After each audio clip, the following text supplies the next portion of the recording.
നമസ്കാരം. വലിയ പ്രതിസന്ധിയിലൂടെയാണ് സിനിമാ തിയേറ്ററുകൾ പോകുന്നത്. ഞാൻ കഴിഞ്ഞ ദിവസം ഒരു വാർത്തയായിരുന്നു, വർഷങ്ങൾക്ക് ശേഷം ഒരു വെള്ളിയാഴ്ച മലയാള സിനിമ പോലും ഇല്ലാത്ത ഒരു റിലീസ് ദിവസമായിരുന്നു.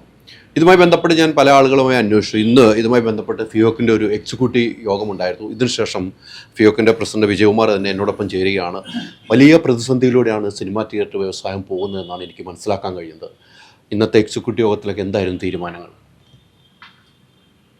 ഞങ്ങൾക്ക് മുൻകൂർ ഒരു ധാരണയും അറിവും ഉണ്ടായതുകൊണ്ട് ഈ എക്സിക്യൂട്ടീവ് മീറ്റിങ്ങിൽ അങ്ങനെ വലിയ അത്ഭുതങ്ങളൊന്നും ഉണ്ടായില്ല. കാര്യം ഞങ്ങൾക്കറിയാം ഈ സീസൺ വളരെ മോശമാണ്. സാധാരണഗതിയിൽ ഈ നോമ്പ് ആയിക്കഴിഞ്ഞാൽ പടങ്ങളുണ്ടാവുക സാധാരണ വിരളമാണ്. പക്ഷേ അതിനു മുമ്പ് ഏതെങ്കിലും ഹിറ്റ് ചിത്രങ്ങളൊക്കെ കിട്ടി തിയേറ്ററുകൾ സർവൈവ് ചെയ്യുന്നതായിരുന്നു അതിൻ്റെ പതിവ്. പക്ഷേ ഇത്തവണ ഭാഗ്യദോഷം കൊണ്ട് ഇതിനു മുമ്പ് റിലീസ് ചെയ്ത എല്ലാ ചിത്രങ്ങളും പരാജയമായി. ഒരു ചിത്രം പോലും കറക്റ്റായിട്ട് ഒരു കളക്ഷൻ വന്നില്ല. പിന്നെ നമ്മൾ തിയേറ്റർ വർക്ക് ചെയ്യിക്കണം, ഡെയിലി വർക്ക് ചെയ്തില്ല എന്നുണ്ടെങ്കിൽ ഇപ്പോൾ പണ്ടത്തെ കണക്കല്ല, പ്രൊജക്ടറെല്ലാം കംപ്ലീറ്റ്ലി ഡിജിറ്റൽ സിനിമയാണ്. അപ്പം ഒരു നിശ്ചിത അളവിൽ പ്രൊജക്ടറും മറ്റ് സിസ്റ്റങ്ങളും എല്ലാം വർക്ക് ചെയ്യണം. വർക്കില്ലേ പ്രശ്നം. അതിനുവേണ്ടി എല്ലാ തിയേറ്ററുകളും ഒരു ഷോയും 2 ഷോയും വെച്ചൊക്കെ കളിച്ചു പോകുന്നുണ്ട്. അല്ല പിന്നെ അതിൻ്റേതായ രീതിയിലുള്ള നഷ്ടങ്ങളും എല്ലാം ഒരു ആവറേജ് ഒരു തിയേറ്റർക്ക് ഒരു 1 ലക്ഷം രൂപ 1.5 ലക്ഷം രൂപ വീതം ഒരു മാസം നഷ്ടപ്പെടുന്ന രീതിയിലാണ് ഇപ്പോഴത്തെ സിനിമാ വ്യവസായം മുന്നോട്ട് പോകുന്നത്. അപ്പോൾ ഇത് ഇങ്ങനെ പോയാൽ ഇനി എന്ത് ചെയ്യാനാണ് തീരുമാനങ്ങൾ? മാർച്ച് 19 വരെ ഇത് സഹിച്ചേ പറ്റും, അല്ല വേറൊന്നും ചെയ്യാൻ നിവർത്തിയില്ല. കാര്യം ഇത് മനസ്സിലാക്കി പിന്നെ തിയേറ്ററുകാർക്ക് ഏതെങ്കിലും രീതിയിലുള്ള ഒരു ഉണർവിനോ ഉന്മേഷത്തിനോ ഉള്ള സഹായകരമായ ഒരു നീക്കവും ആരിൽ നിന്നുമില്ല, ഗവൺമെൻറ്റിൽ നിന്ന് പ്രത്യേകിച്ചുമില്ല. കാര്യം വാഗ്ദാനങ്ങൾ ലംഘിക്കപ്പെടുക എന്നത് നമ്മുടെ ഈ സർക്കാരിൻ്റെ മുഖമുദ്രയായിട്ട് മാറിക്കഴിഞ്ഞിരിക്കുകയാണ്.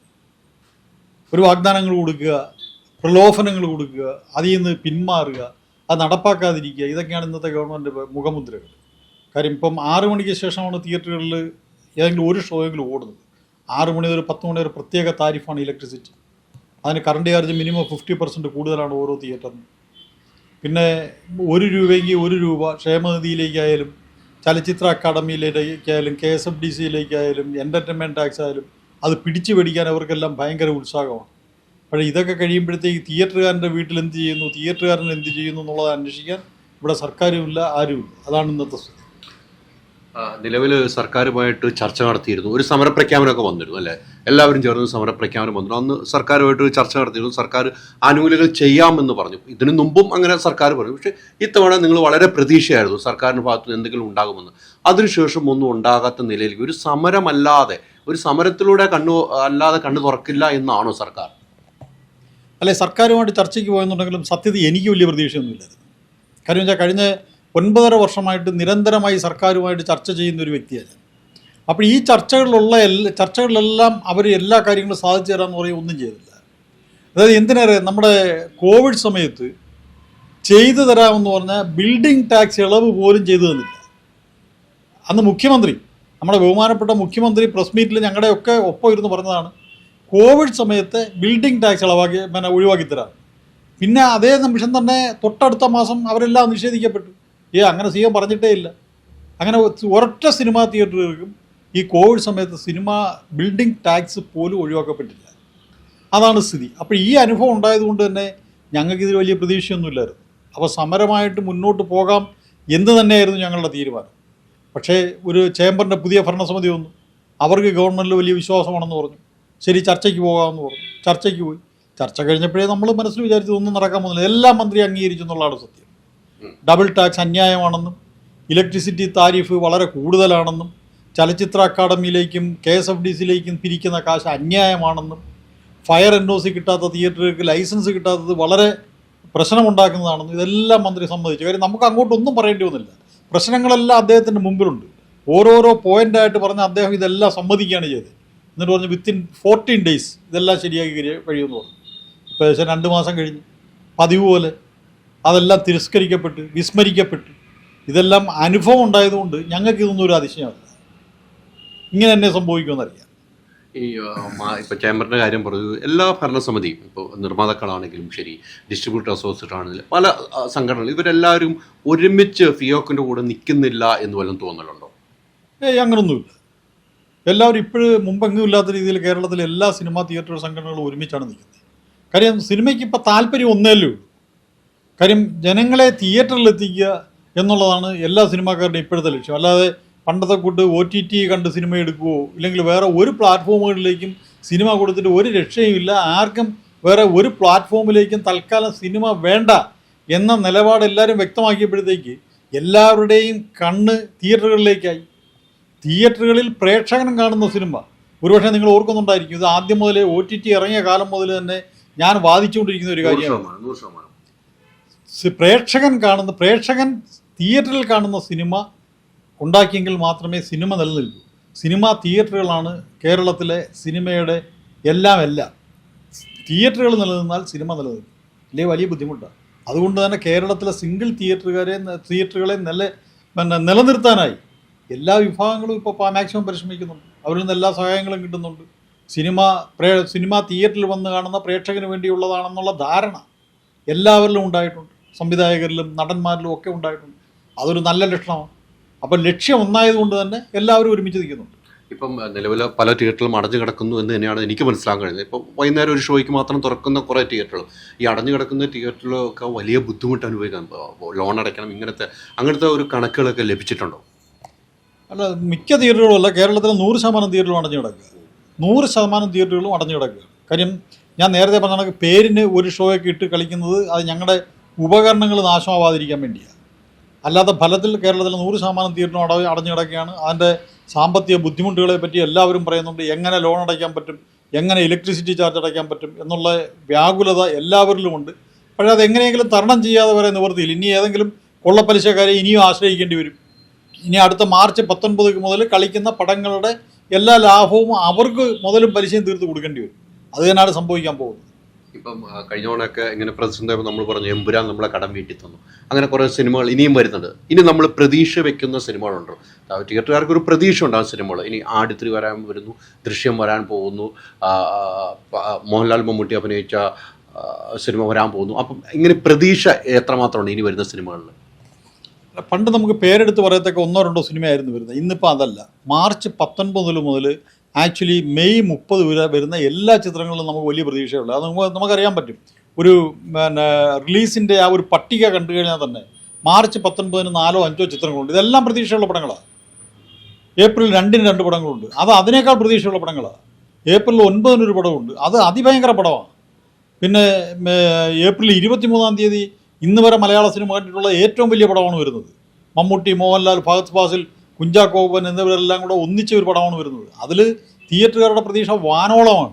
പിന്നെ മെയ് 14 വരുന്ന പടങ്ങളെപ്പറ്റി പറയാനൊന്നുമില്ല, അത്ര പ്രതീക്ഷയാണ്. അപ്പോൾ ഈ ഒരു വെക്കേഷൻ സമയം ഒരു 2 മാസം, ഏകദേശം ഒരു 2.5 മാസം തിയേറ്ററുകളിൽ ഉത്സവമായിരിക്കും എന്ന് തന്നെയാണ് ഞങ്ങളുടെ പ്രതീക്ഷ. അപ്പോൾ അത് ഓർക്കുമ്പോഴാണ് ഇപ്പോഴത്തെ ആ ഒരു വിഷമം ഒരു അല്പം മാറി കിട്ടുന്നത്. അന്ന് ഈ കാര്യങ്ങളെല്ലാം സാധിക്കാൻ പറ്റുമെന്നുള്ള പ്രതീക്ഷയിലാണ് നമ്മൾ മുന്നോട്ട് പോകുന്നത്. ഇപ്പം താരങ്ങൾ അന്നത്തെ വിഷയങ്ങളൊക്കെ മാറി താരങ്ങളൊക്കെ ആയിട്ട് സഹകരിച്ച് പോകുന്നു. ഫിയോക്ക് വലിയ രീതിയിൽ സഹകരണമാണ്. ഫിയോക്കിൻ്റെ ഇടയ്ക്ക് ഡിസ്ട്രിബ്യൂഷൻ എടുത്തിരുന്നു, സിനിമകൾ എടുത്തു തുടങ്ങിയിരുന്നു. അത് ഒരു പരിധിവരെ വിജയം കാണാൻ പറ്റിയിട്ടില്ല എന്നൊരു പ്രേക്ഷകൻ എന്ന നിലയിൽ എനിക്ക് തോന്നിയിട്ടുണ്ട്. ഒരു മാധ്യമപ്രവർത്തകൻ എന്ന നിലയിൽ അതെന്തുകൊണ്ടായിരുന്നു എന്ന് ചിന്തിച്ചിട്ടുണ്ടോ? ഫിയോക്കിൻ്റെ ആ ഒരു ഡിസ്ട്രിബ്യൂഷൻ, ഈ ഫിയോക്കിൻ്റെ ഡിസ്ട്രിബ്യൂഷൻ അത് വിജയം കണ്ടിട്ടില്ല എന്ന് പുറത്ത് നിൽക്കുന്ന പലർക്കുമാണ് തോന്നുന്നത്. പക്ഷേ അതൊരു വൻ വിജയമായിരുന്നു. കാര്യം അതിനാദ്യം നമ്മൾ ആലോചിക്കേണ്ടത് ഫിയോക്ക് ഈ ഡിസ്ട്രിബ്യൂഷൻ രംഗത്തിൻ്റെ വന്നതിൻ്റെ പർപ്പസ് എന്താണെന്നാണ് ആദ്യം ചിന്തിക്കേണ്ടത്. കാര്യം ഇവിടെ ചെറിയ ചെറിയ മലയാള ചിത്രങ്ങൾ ചെയ്തിട്ട് തിയേറ്ററുകൾ കിട്ടാതെയും ഇല്ലാന്നുണ്ടെങ്കിൽ അമിതമായ ചാർജ്, ഒരു 50 ലക്ഷം രൂപ മുടക്കി ഒരു ചിത്രം എടുക്കുന്നവന് ഏതെങ്കിലും ഒരു റിലീസിങ് കമ്പനിയിൽ ചെന്ന് കഴിഞ്ഞാൽ അവരാവശ്യപ്പെടുന്ന 20 ലക്ഷം രൂപ പടം റിലീസ് ചെയ്യാൻ ആവശ്യപ്പെടുന്നത്. അപ്പോൾ ആ വ്യവസ്ഥിതിക്ക് മാറ്റമുണ്ടായി. അതായത് ഇന്നത്തെ സ്ഥിതിക്ക് തിയേറ്ററുകളിൽ റിലീസ് ചെയ്യാതെ ഒരു പടവും OTTയിലേക്ക് പോകാൻ പറ്റത്തില്ല, അവരെടുക്കത്തില്ല. അപ്പോൾ അങ്ങനെയുള്ള ചിത്രങ്ങളെ സഹായിക്കുക എന്നുള്ളതാണ് ഞങ്ങളുടെ ലക്ഷ്യം. അല്ലാതെ ഈ റിലീസ് വ്യാപകമായി ഒരു പ്രൈവറ്റ് പാർട്ടി റിലീസിന് എടുക്കത്തക്ക രീതിയിൽ എടുക്കുന്ന രീതിയിൽ ഞങ്ങൾക്ക് ചിത്രങ്ങൾ എടുക്കാൻ പറ്റത്തില്ല. കാരണം ഞങ്ങളൊരു സംഘടനയാണ്. ഞങ്ങൾക്ക് ലക്ഷക്കണക്കിന് രൂപ ഇല്ലേ കോടിക്കണക്കിന് രൂപ അഡ്വാൻസ് കൊടുത്ത് ഒരു ചിത്രം എടുക്കാൻ പറ്റത്തില്ല.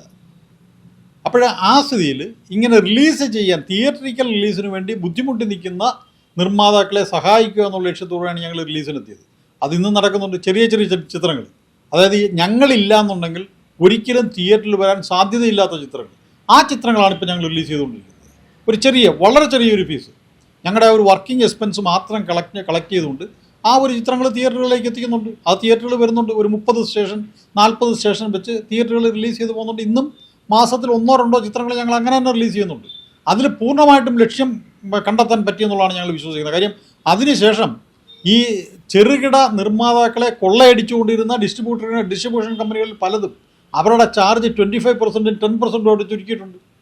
ഒരു ചെറിയ മലയാള ചിത്രം ചെയ്യുന്നതിന് നേരത്തെ 20 ലക്ഷം രൂപ, 15 ലക്ഷം രൂപ ആവശ്യപ്പെട്ടുകൊണ്ടിരുന്നവർ ഇന്ന് 2 ലക്ഷം രൂപ, 1 ലക്ഷം രൂപ, 2 ലക്ഷം രൂപയ്ക്ക് പോലും പടങ്ങൾ ചെയ്യാൻ തയ്യാറാവുന്നുണ്ടെങ്കിൽ അതിൻ്റെ അർത്ഥം ഫിയോക്ക് തീർച്ചയായിട്ടും അതിൽ ലക്ഷ്യം കണ്ടു എന്നുള്ളതാണ്.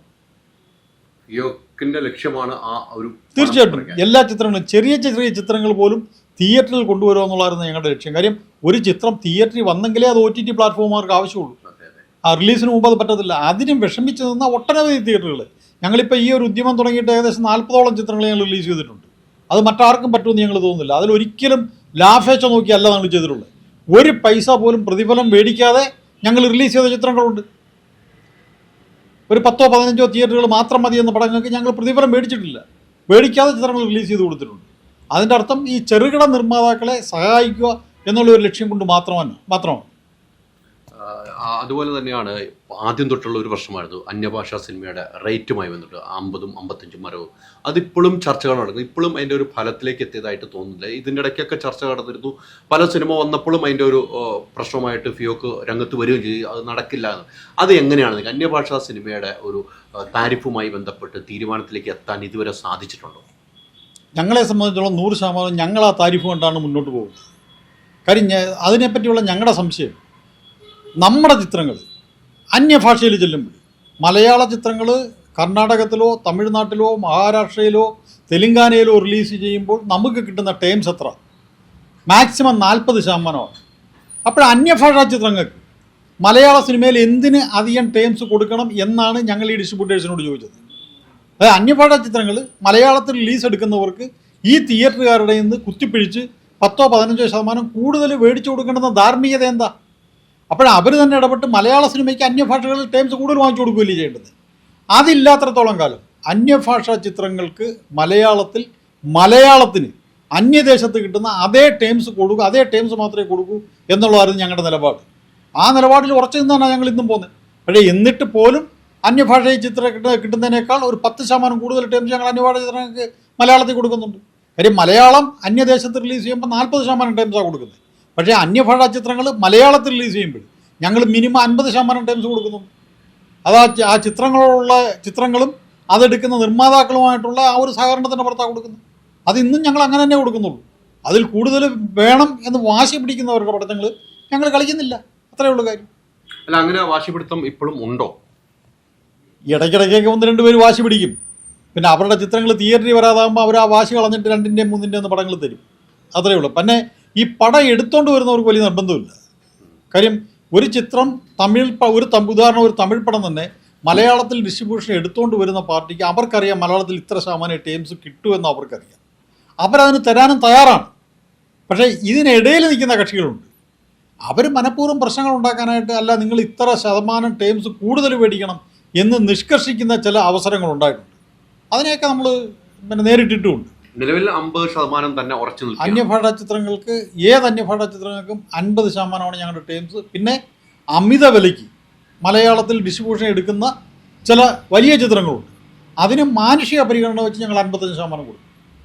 അത് സെലക്ഷൻ ഉണ്ടാവും. അതായത് ഉദ്ദേശം ഒരു 10 കോടി രൂപയ്ക്ക് മുകളിൽ ഡിസ്ട്രിബ്യൂഷൻ എടുക്കുന്ന, കേരളത്തിൽ ഡിസ്ട്രിബ്യൂഷൻ എടുത്ത് കൊണ്ടുവരുന്ന പടങ്ങൾക്ക് ഒരു 5% ഞങ്ങൾ കൂട്ടിക്കൊടുക്കും. അതൊരു മാനുഷിക പരിഗണന വെച്ചാൽ. അല്ലാത്തതിന് 50%. 40 എന്നുള്ളത് നടന്നിട്ടില്ല. ഇല്ല, 40 ഞങ്ങൾക്ക് വേണ്ട. ഞങ്ങൾ ആവശ്യപ്പെടുന്നതുമില്ല. കാര്യം വെച്ചാൽ പിന്നെ നമ്മൾ മലയാള ഭാഷാ ചിത്രങ്ങൾ അന്യഭാഷയിൽ ചെല്ലുമ്പോൾ അവിടെ ഇത്ര രൂപ MG എന്ന് പറഞ്ഞ് കൊടുത്തല്ല കളിക്കുന്നത്. അവർ ടേംസിനാണ് കളിച്ചു കൊടുക്കുന്നത്. ഒരു തിയേറ്ററിൽ കളിച്ചാൽ ഇത്ര ശതമാനം ടേംസ് കൊടുക്കാമെന്നേ പറഞ്ഞിട്ടുള്ളൂ. പക്ഷേ മലയാള ഡിസ്ട്രിബ്യൂട്ടേഴ്സ് അന്യഭാഷാ ചിത്രങ്ങൾ എടുത്തുകൊണ്ട് വരുന്ന ഇത്ര കോടി രൂപ ഇല്ലെങ്കിൽ ഇത്ര ലക്ഷം രൂപ MG എന്ന് പറഞ്ഞാണ് എടുത്തുകൊണ്ട് വരുന്നത്. അപ്പോൾ അവരെ സംബന്ധിച്ചിടത്തോളം അവരൊരു ചിത്രം എടുത്തുകൊണ്ട് വരുമ്പോൾ അതിൽ നഷ്ടപ്പെട്ട ആ നഷ്ടത്തിൻ്റെ ഒരു ചെറിയ വീതം തിയേറ്ററുകാരും സഹിക്കാമെന്നുള്ളൊരു കണ്ടീഷനാണ് ഞങ്ങൾ 40% എന്ന് പറയുന്ന ടേംസിൽ പിടിച്ചു നിൽക്കുന്നത്. പകരം 50% ടേംസ് കൊടുക്കും. ഇപ്പം മലയാളം പുതിയ സിനിമകൾക്ക് ടൈംസ് ഉണ്ടായിരുന്നു. ഇപ്പം പണ്ടത്തെ പോലെ തന്നെ മിനിമം ഗ്യാരണ്ടി കൊടുക്കുന്ന പരിപാടികളുണ്ട്. അങ്ങനെയാണോ ഇപ്പോഴും മലയാള സിനിമ, വലിയ സിനിമകളിലെ എഗ്രിമെൻ്റ് അങ്ങനെയാണ് നടക്കുന്നത്? ഇല്ല, മലയാളത്തിൽ മിനിമം ഗ്യാരണ്ടി എന്ന് പറയുന്ന ഒരു പരിപാടിയില്ല. MGA ഇല്ല മലയാളത്തിൽ. പണ്ടുണ്ടായിരുന്നു. പണ്ട് അത് വളരെ ഒറ്റപ്പെട്ട സംഭവങ്ങളാണ്. ചില പുതിയ തിയേറ്ററുകൾ ഓപ്പൺ ചെയ്യുമ്പോഴും ഇല്ലെങ്കിൽ ചില പുതിയ റിസ്കി സ്ഥലങ്ങളിലൊക്കെ പടങ്ങൾ കൊടുക്കുമ്പോൾ നിർമ്മാതാവ് ഒരു മിനിമം കളക്ഷൻ ആവശ്യപ്പെട്ടിരുന്നു. പക്ഷേ ഇന്ന് അങ്ങനെ ഒരു പരിപാടിയില്ല. ഇന്ന് MGA ഇല്ല, എല്ലായിടത്തും ടേംസിലാണ്. മലയാള ചിത്രങ്ങൾ കറക്റ്റ് ടേംസിലാണ് കളിക്കുന്നത്. ആ ടേംസിൽ തന്നെ കളിച്ചുകൊണ്ട് പോകുന്നത്. അത് ഇപ്പോഴും അങ്ങനെ ഇപ്പോഴും അതേ ടേംസിൽ തന്നെ തുറന്നുകൊണ്ട്. ദൃശ്യവുമായി ബന്ധപ്പെട്ട് ഇതിൻ്റെ ഇടയ്ക്ക് ഒരു വാർത്ത വന്നു. ദൃശ്യത്തിന്റെ എഗ്രിമെന്റുമായി ബന്ധപ്പെട്ട് ഇന്ന് വരെ കാണാത്തൊരു എഗ്രിമെന്റ് ആണ്. എന്നാൽ തിയേറ്റർ ഉടമകൾ ആരും പറഞ്ഞിട്ടില്ല. സോഷ്യൽ മീഡിയയിൽ അങ്ങനെ ഒരു വാർത്ത കൊണ്ടു. അത്തരം ഒരു എഗ്രിമെന്റ് വല്ലതും നടന്നിട്ടുണ്ടോ ദൃശ്യം സിനിമയുമായി ബന്ധപ്പെട്ട്? അല്ല, അത് ഈ വാർത്ത കൊടുത്ത സോഷ്യൽ മീഡിയ ക്രിയേറ്റ് ചെയ്ത പ്രോബ്ലമാണ്. അല്ല, ഞങ്ങളും ദൃശ്യം എന്ന് പറയുന്ന പടവുമായിട്ടോ ആ കമ്പനിയുമായിട്ടോ യാതൊരു പ്രശ്നങ്ങളുമില്ല. ദൃശ്യത്തിൻ്റെ എഗ്രിമെൻ്റ് ശ്രദ്ധിച്ചാലറിയും, സാധാരണ മലയാള ചിത്രത്തിൻ്റെ നോംസ് അല്ലാതെ അതിലൊന്നുമില്ല. അതുകൊണ്ട് തന്നെയാണ് തിയേറ്ററുകാരിൽ നിന്ന് ഒരു തർക്കം ഉണ്ടാകാഞ്ഞത്. തിയേറ്ററുകാരും പ്രതികരിച്ചില്ലല്ലോ. ആരും പ്രതികരിച്ചില്ല. കാര്യം അതിൻ്റെ അർത്ഥം അത് സാധാരണ നോംസിലുള്ള എഗ്രിമെൻ്റ് തന്നെ ആയിരുന്നു. അത് എല്ലാവരും സൈൻ ചെയ്ത് കൊടുത്തിട്ടുമുണ്ട്. അപ്പം ഇത് വെറുതെ ഫിയോക്കുമായിട്ട് തെറ്റിക്കുന്ന നിലയിലേക്ക് കൊണ്ടുപോകുന്ന ഒരു വാർത്തയായിട്ട് തോന്നുന്നു. തീർച്ചയായിട്ടും അത് ഫിയോക്ക് കൊണ്ട് തെറ്റത്തില്ലല്ലോ. കാര്യം ഫിയോക്ക് കൊണ്ട് തെറ്റണമെന്നുണ്ടെങ്കിൽ അത് കൃത്യമായി പരിശോധിക്കാനും അതിൻ്റെ സാധ്യതകൾ വിലയിരുത്താനും ഫിയോക്കിൽ അതിൻ്റെ ശക്തമായ നേതൃത്വം നിലനിൽപ്പുണ്ട്. എന്തെങ്കിലും അസാധാരണമായി എന്ത് കണ്ടാലും അത് ഞങ്ങൾ അന്നേരം സംസാരിച്ച് തീർക്കുകയോ ബ്ലോക്ക് ചെയ്യുകയോ ചെയ്യപ്പെടും. അതിൽ അസാധാരണത്വം ഒന്നും കണ്ടില്ല. അതുകൊണ്ട് തന്നെ അതിനെപ്പറ്റി ഒരു വാർത്തയോ ഉണ്ടായില്ല. നമ്മൾ പരസ്പരം ഡിസ്കസ് ചെയ്തുമില്ല. എല്ലാ തിയേറ്ററുകളും സൈൻ ചെയ്ത് കൊടുക്കുകയും ചെയ്തിട്ടുണ്ട്. വേറെ പ്രശ്നങ്ങളൊന്നും.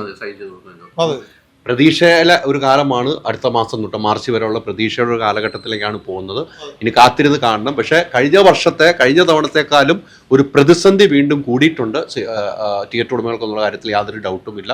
താങ്കൾ പറഞ്ഞതുപോലെ താങ്കൾ ഇത്രയും വർഷമായിട്ട് സർക്കാരുമായിട്ട് ചർച്ചയ്ക്ക് പോയിട്ടുണ്ടെങ്കിലും ഇന്ന് വരെ ഫലം കണ്ടിട്ടില്ല എന്ന് മനസ്സിലാക്കിക്കൊണ്ട് തന്നെയാണ് ഇത്തവണയും ചർച്ചയ്ക്ക് പോയെന്നുള്ളത് തുറന്ന് പറയാൻ ഒരു ചങ്കൂറ്റത്തോടെ ഇരിക്കുന്ന ഒരു ഫിയോക്കിൻ്റെ തലപ്പത്തിരിക്കുന്ന ആൾ തന്നെയാണ് താങ്കൾ. അതിന് താങ്കൾ അഭിനന്ദിക്കുന്നു. Thank you. അത് ആ പ്രതീക്ഷയെ തെറ്റിക്കണമെന്നുണ്ടെങ്കിൽ നമ്മുടെ മന്ത്രിമാർ വിചാരിക്കണം. കാര്യം ഇത്രയും വലിയൊരു പ്രതിസന്ധി കണ്ടെങ്കിലും അവരുടെ കണ്ണു തുറക്കണം. കാര്യം ഇപ്പം ഈ ഒരു ഗവൺമെൻറ് തന്നെ രണ്ടാമത്തെ ടൈംസ് അവസാനിക്കാൻ പോകുന്ന ഒരു സമയമാണ്. അവർക്ക് ഒരുപാട് കാര്യങ്ങൾ ചെയ്തു തരാൻ പറ്റും. കല ഇല്ലെങ്കിൽ സിനിമയ്ക്ക് വേണ്ടി ഒരുപാട് കാര്യങ്ങൾ ചെയ്തു തരാൻ പറ്റുന്ന ഒരു ഗവൺമെൻറ്റാണ് ഇരിക്കുന്നത് എന്നുള്ളതാണ് നമ്മുടെ വിശ്വാസം. പക്ഷേ അവർക്ക് അതിനൊന്നും സമയമില്ല. അവരതിനൊന്നും ശ്രദ്ധിക്കുന്നില്ല. അവരതിനേക്കാൾ വലിയ കാര്യങ്ങളുമായിട്ട് ഓടി നടക്കുകയാണ്. അതാണ് അതിൻ്റെ സത്യം. സിനിമാ തിയേറ്റർ നടത്തുന്നവരൊന്നും അവർ കണ്ടില്ലെന്ന് നടിക്കുക. അതിൽ നിന്നുള്ള ഇംഗത്തിൽ മാത്രമേ ഉള്ളൂ അവർക്ക് പ്രതീക്ഷ. അവർ വിചാരിച്ചാൽ ഒരുപാട് കാര്യങ്ങൾ സിനിമയ്ക്ക് ചെയ്യാൻ പറ്റും. അവർ വിചാരിക്കണേ എന്നാണ് ഞങ്ങളുടെ പ്രാർത്ഥന. എല്ലാവിധ ആശംസകളും. Thank you. ഹോം അപ്ലയൻസ് വാങ്ങാൻ ഒരിടത്ത്, ക്രോക്കറി വാങ്ങാൻ വേറൊരിടത്ത്, ഗാഡ്ജറ്റ്സ് വാങ്ങാൻ വേറെ എവിടെയോ ഒരിടത്ത്. അതെ, എന്തിനെങ്ങനെ പലയിടത്ത് ഓടണം? മൈജി ഫ്യൂച്ചർ ഉണ്ടല്ലോ. മൊബൈൽ ഫോൺ മുതൽ ഹോം അപ്ലയൻസസ് വരെ എല്ലാം ഒരിടത്ത്. ഏറ്റവും കുറഞ്ഞ EMI. അങ്ങനെയാണെങ്കിൽ ഏറ്റവും കുറഞ്ഞ വില. ആഹാ, എന്നാ ഏറ്റവും കൂടുതൽ ഓഫറുകൾ. MyG future. Experience the next. മൈജിയാണ് ഫ്യൂച്ചർ.